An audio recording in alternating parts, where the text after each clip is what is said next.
ঈদ মোবারক সবাইকে। এবার যেহেতু আমার হাজব্যান্ড আছে তাই জন্য ও সব কিছু করতেছে। ও আসলে যখন হাতে নাড়ায় চাড়ায় সব প্রসেসিংগুলো করে তখন কিন্তু মাংসগুলো এত মজা হয়, আর ও মাংস রান্না করতে পারে খুব ভালো।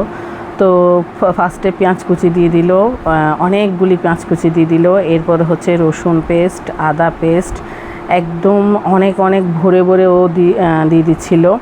এরপরে হচ্ছে টক দই দিল।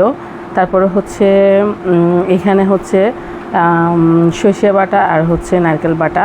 তো সর্ষে বাটা নারকেল বাটা ওর পরিমাণ মতো দিয়ে দিচ্ছে। আমি আসলে ও না থাকলে তো আমাকে করতে হয়। সব কোরবানির ঈদ বা রমজানের ঈদ তো পায় না, ওরা যেহেতু দেশের বাইরে থাকে। তো এইবারও আসলে কোরবানির আগেই চলে যাচ্ছিল, হুট করে হয়তো বা ভাগ্যক্রমে কোরবানিটা পেয়ে গেল, ক্যান্সেল হয়ে গেল যাওয়াটা।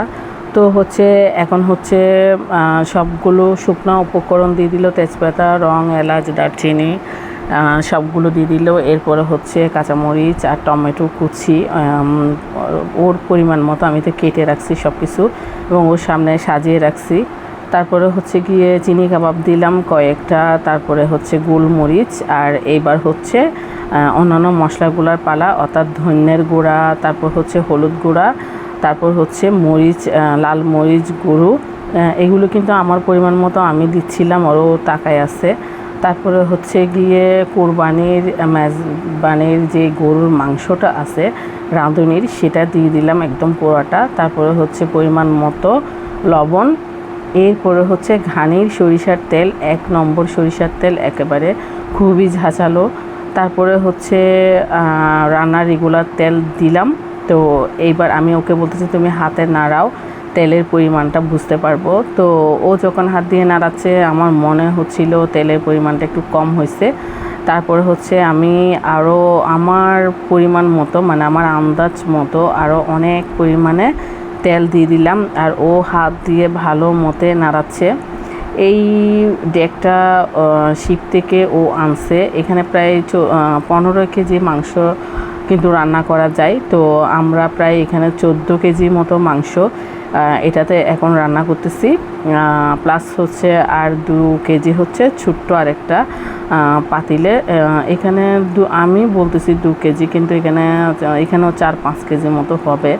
তারপরে হচ্ছে ও হাত দিয়ে এগুলো নাড়িয়ে দিচ্ছে দুটাতেই একেবারে। ওই ছোটো পাতিলেও যতটুকু মাংস সেই হিসাবে কিন্তু ওখানেও সবগুলো মশলা দেওয়া হয়েছে। এবার হচ্ছে ও বড় ডেকচিটা নিয়ে গেল, ফার্স্ট টাইম ওটা বসাই দিল বিসমিল্লাহ করে। এরপরে দেখেন প্রায় 40 মিনিট পর নাড়াচাড়া করতেছে। এখন যেহেতু বলক আসছে তো ও নাড়াচাড়া করে দিচ্ছে। আমি আসলে ও না থাকলে আমার খুব কষ্ট হয়ে যায় এত বড় ডেকচিতে নাড়াচাড়া করতে।